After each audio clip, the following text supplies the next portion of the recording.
जोधा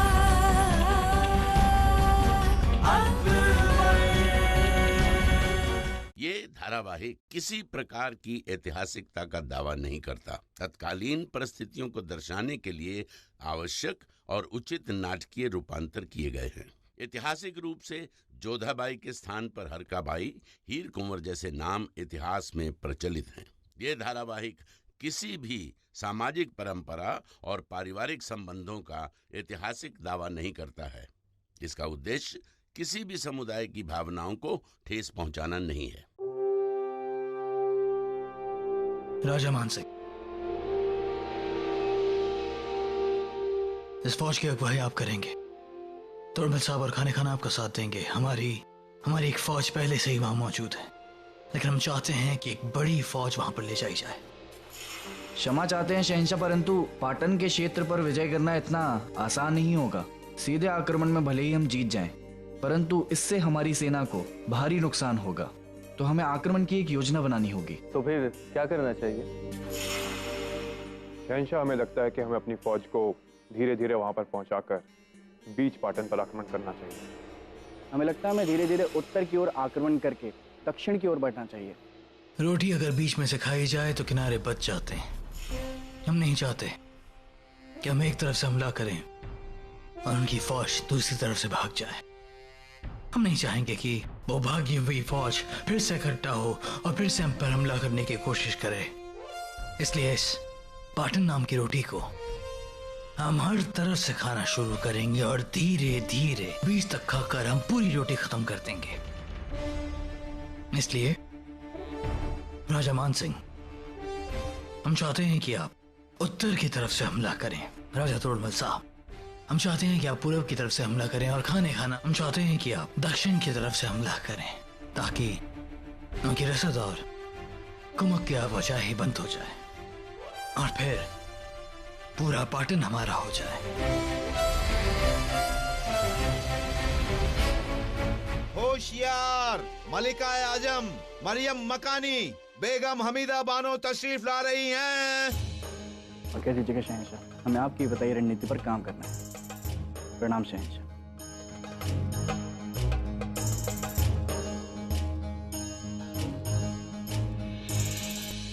अम्मी जान, आप यहाँ? हमने आपकी और रुकैया की बात सुनी है जलाल। हम जानते हैं अम्मी जान, लेकिन यकीन मानिए हमारा हम भी इस बात से परेशान है। ये फैसला उन्हीं का है और हम भी देखना चाहेंगे कि क्या वाकई वो ऐसा कर सकती हैं कि क्या बेगम खास अपनी जिद की वजह से खुद को इतना मजबूर कर सकती हैं। आपको अब फिक्र करने की कोई जरूरत नहीं है जलाल। रुकैया कहीं नहीं जा रही। क्या उन्होंने अपनी जिद छोड़ दी? नहीं, जोधा बेगम ने उन्हें रोक लिया है। जोधा बेगम ने?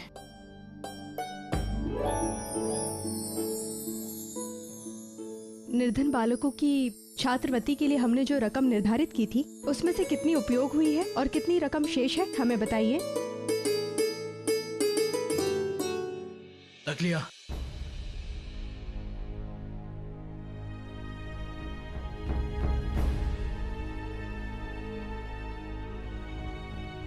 आपने रुकैया बेगम को क्यों रोका? जब वो ये सब छोड़कर जाना चाहती थी तो जाने देते उन्हें। यदि हम उन्हें नहीं रोकते तो कदाचित मुगल परिवार पर प्रश्नों की बौछार हो जाती। यदि रुकैया बेगम अपने दंभ के कारण यहाँ से चली जाती तो मुगल परिवार का दंभ झुक जाता। शहंशाह, आप ही बताइए शहंशाह, मरियम उस जमानी होने के नाते क्या हमने गलत किया? यही मुश्किल है कि आपकी तरह रुकैया बेगम इस खानदान का हिस्सा नहीं है, तो फिर क्यों इस खानदान की इज्जत, इसकी आबरू, इसके गुरूर की उन्हें कोई परवाह नहीं है? उसे समझने की वो कोशिश क्यों नहीं करती हैं? कितनी आसानी से अपनी जिद की वजह से उन्होंने ये सब कुछ छोड़कर जाने का फैसला कर दिया था, सिर्फ एक छोटी सी बात पर। कितना बड़ा बखेड़ा खड़ा कर दिया था उन्होंने। हम जानते हैं शहंशाह, उनके व्यवहार की वजह से आपको बहुत ठेस पहुंची है, क्योंकि वो आपकी बचपन के मित्र हैं। परंतु अंततः है तो वो हमारे परिवार का हिस्सा ना। परिवार के सदस्यों के बीच में मतभेद हो सकता है, पर मनभेद नहीं हो सकता। और हम नहीं चाहते कि हमारी आपसी कहासुनी पर बाहर वाले लोग बातें बनाएं। उन्हें बात बनाने का अवसर भी मिले। उन्हें समझा कर, प्रेम से, लड़ाई झगड़ा कर ही सही, हम इस मामले को घर के भीतर ही सुलझा लेंगे। और किसी भी सूरत में हम किसी को भी महल छोड़कर नहीं जाने दे सकते। रुकैया बेगम को तो कदाचित नहीं। हम आपको बिल्कुल नहीं समझ पाते हैं जोधा बेगम, नहीं तय कर पाते हैं कि आप कब क्या करने वाली हैं, लेकिन इतना जरूर तय है कि आप जो भी करते हैं इस बात से हमें बहुत खुशी मिलती है। हम बहुत खुश हैं कि नहीं सिर्फ आपने रुकैया बेगम को जाने से रोका, बल्कि आपने मुगल सल्तनत और खानदान बाबरी की इज्जत को बेआबरू होने से भी बचाया। लेकिन फिर एक बात हम भी कह देते हैं, मुगल सल्तनत के शहंशाह और मरियम उस्मानी के फैसले की मुखालफत करने का किसी को भी हक नहीं है, किसी को भी नहीं।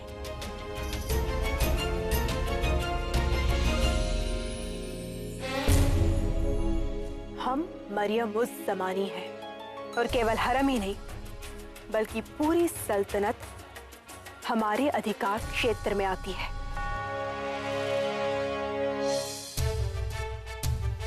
इतनी बेइज्जती आज तक हमने कभी नहीं सही। इतने जलील हम आज तक कभी नहीं हुए जोधा बेगम, और ये सब आपकी वजह से हुआ है। इसकी कीमत तो आपको चुकानी होगी। हम आपसे ऐसा बदला लेंगे कि आप चाहकर भी कभी भूल नहीं पाएंगी। इस बार हमें कुछ ऐसा करना होगा कि जोधा बेगम और सलीम के बीच दूरी भी बढ़ जाए और हम पर कोई उंगली भी ना उठा पाए। सलीम और जलाल के बीच की चक्की में गेहूं की तरह पीस देंगे हम आपको। हमें कुछ ना कुछ तो करना पड़ेगा, लेकिन हम क्या करें?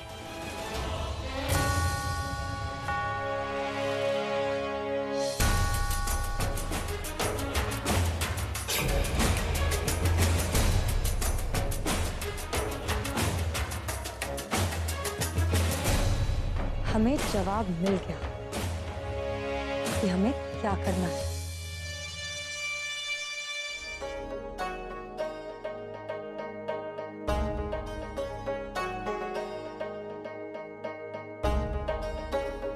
शहंशाह का इकबाल बुलंद हो, रुकैया बेगम साहिबा आपसे मिलना चाहती हैं। इजाजत है।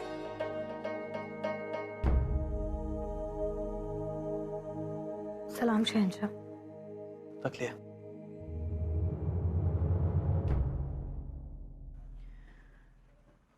बताइए रुकैया बेगम, बात क्या है? हम आपसे माफी मांगने आए हैं जलाल। हमारी जिद के रहते हमने आपको बहुत ठेस पहुंचाई। गुस्से में आकर हमने कह तो दिया कि हम महल छोड़ देंगे, लेकिन हमारा खुदा ही जानता है कि हम सो नहीं पाए जलाल। ये जानकर कि हमारे जलाल हमसे खफा है, हम सो भी कैसे पाते। हमें माफ कर दीजिए जलाल, हमें ऐसा नहीं करना चाहिए था।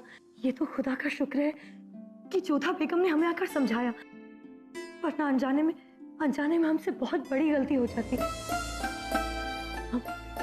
हम बहुत शर्मिंदा है जलाल, हम माफ कर दीजिए। ऐसा दोबारा कभी नहीं होगा जलाल। शर्मिंदा? क्यों? अब तो वही कहते हैं ना, जो आपको ठीक लगता है, तो फिर शर्मिंदगी क्यों? इसका मतलब है आप अभी हमसे नाराज है ना जलाल। आप हमें सजा दीजिए, नजर बंद कर दीजिए, लेकिन आपकी नाराजगी हमसे बर्दाश्त नहीं होती जलाल। वो सब बातें हम बाद में करेंगे, फिलहाल हमें आपकी मदद की जरूरत है। हमारी मदद? कहिए जलाल, हम आपकी क्या मदद कर सकते हैं? देखिए, आप हमारी बेगम में खास हैं, हमारी सबसे करीबी दोस्त हैं, इसलिए एक मामले पर हमें आपसे आपके मशवरे की जरूरत है। बताइए। मान लीजिए हमारे नवरत्नों में से कोई है कि फिर हमारा कोई सबसे करीबी सलाह, अगर हमारे फरमान की मुखालफत करता है, हमारे हुक्म की उतरी करता है, तो उस शख्स के साथ हमें क्या करना चाहिए?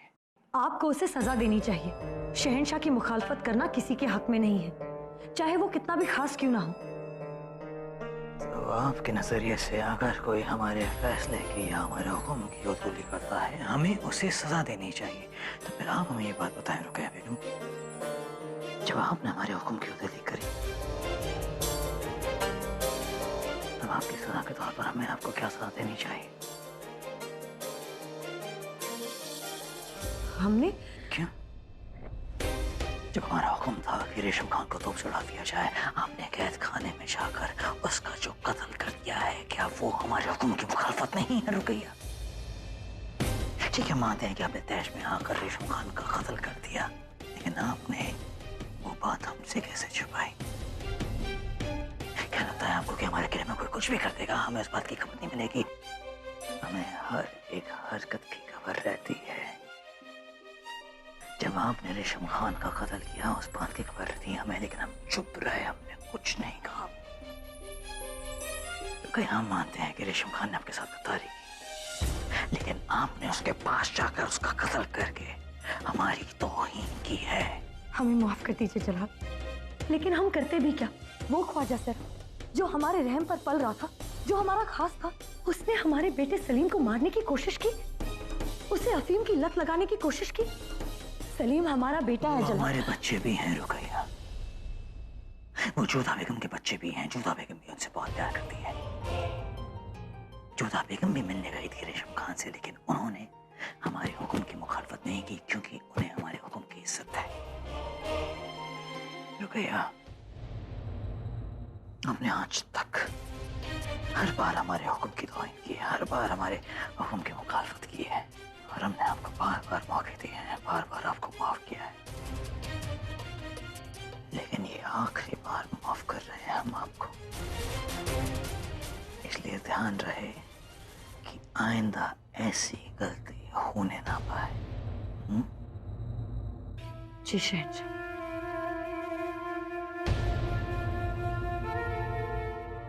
रात बहुत हो गई है, हम चाहें सो जाएं। शब है।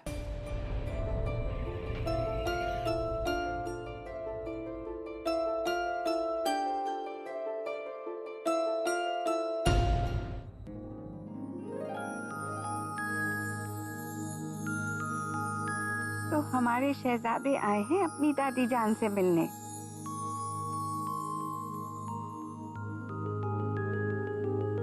आपने हमें कैसे पहचाना दादी जान? आपकी तो आंखें बंद थी। हमारे दिल के टुकड़े हैं आप, आपको हम नींद में भी पहचान सकते हैं। लेकिन ये बताइए, इतनी रात के वक्त आपको यहाँ आने की कैसे सूझी? वो हमें नींद नहीं आ रही थी ना दादी जान। आप हमें कहानी सुनाएंगी? लेकिन कहानी तो आपको जोधा बेगम सुनाती हैं। आज क्या हुआ? अपनी मासा से अब भी नाराज हो? हमें आपने कहानी सुनी है दादी जान। ठीक है, हम आपको कहानी सुनाएंगे, लेकिन एक शर्त है। कैसी शर्त?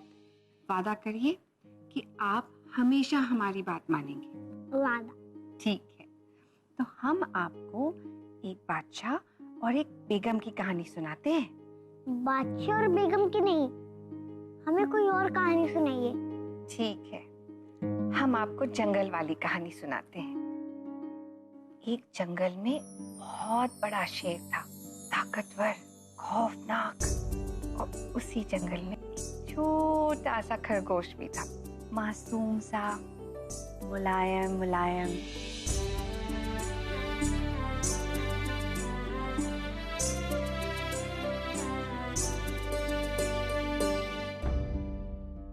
या खुदा, कैसा इम्तिहान ले रहा है तू जोधा का। जोधा और सलीम के बीच सब कुछ पहले जैसा कर दे मेरे मौला। तो अकाल पड़ने की वजह से इस बार शहर किसान लगान नहीं दे पाएंगे। बेहतर होगा कि इस साल उनका लगान माफ कर दिया जाए। थोड़ा साहब, आज्ञा का पालन होगा शहंशाह। और राजा बीरबल, दुआब के क्या हाल चाल है? दुआब की प्रजा बहुत प्रसन्न है शहंशाह। शहंशाह का इकबाल बुलंद हो। मथुरा से एक पुजारी जी आए हैं और आपसे कुछ बात करना चाहते हैं। उनका कहना है कि मसला बेहद जरूरी है। हमारे सामने पेश किया जाए। जय हो बादशाह अकबर की जय हो। जय हो बादशाह अकबर की जय हो। क्या कहना चाहते हैं आप? मैंने शहंशाह और उनके दरबारियों के बुद्धिमत्ता के बहुत से किस्से सुने, तो सोचा कि एक प्रश्न इन सब से किया जाए और उसका उत्तर मुझे यहीं से मिलेगा, ऐसी मुझे आशा है। आपके सवाल का माकूल जवाब दिया जाएगा। सवाल पूछिए। मेरा प्रश्न यह है कि इस धरती का, इस पृथ्वी का केंद्र बिंदु कहां है?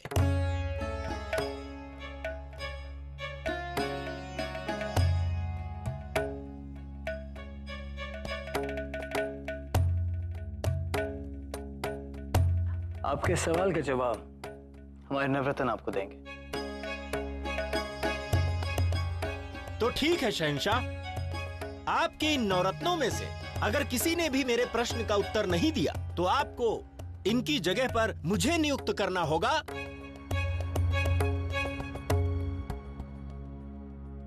और इन सबको दरबार से बाहर निकालना होगा। ये कैसी शर्त हुई? जो इतने से प्रश्न का उत्तर ना दे सके उन्हें शहंशाह के सलाहकार होने का अधिकार ही नहीं। देखिए इन सब के चेहरे कैसे उतरे हुए हैं। मेरे प्रश्न का उत्तर इन सब के पास नहीं है। शहंशाह हुजूर, हमें लगता है इनके सवाल का बेहतर जवाब जनाब बीरबल दे सकते हैं। राजा बीरबल,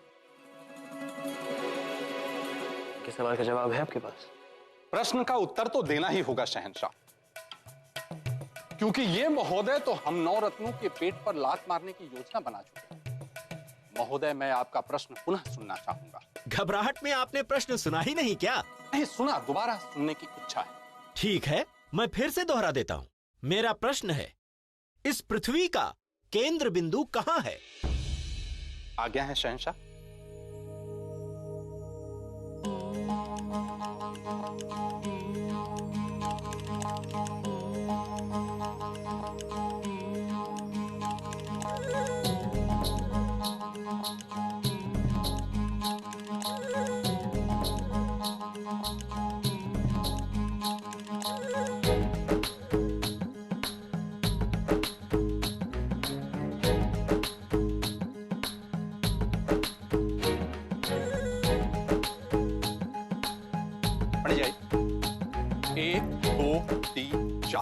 लगता है इनके पास मेरे प्रश्न का उत्तर नहीं है। उत्तर है महोदय, प्रतीक्षा करो।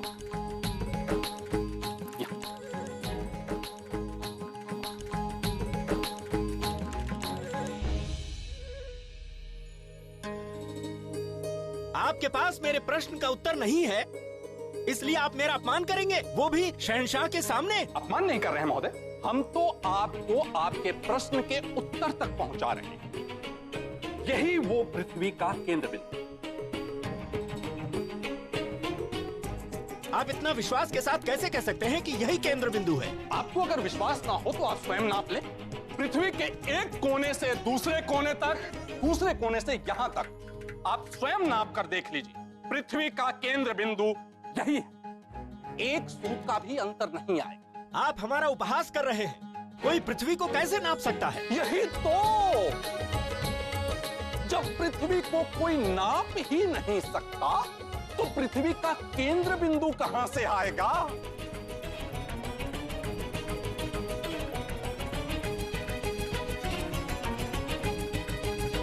सुभान अल्लाह, सुभान अल्लाह। राजा बीरबल, क्या जवाब दिया है आपने?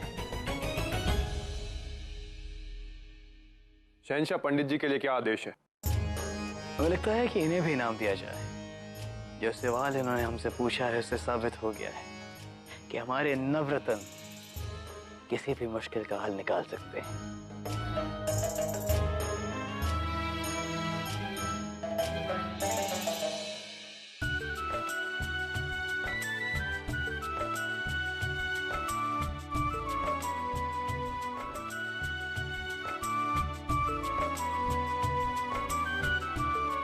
पाटन से कोई खबर? हमारे जासूसों में से एक जासूस उनके गिरफ्त में है शहंशाह, इसलिए कोई खबर आने में वक्त लग रहा है। लेकिन हमें जल्दी कोई कदम उठाना पड़ेगा, नहीं तो पाटन हाथ से गया।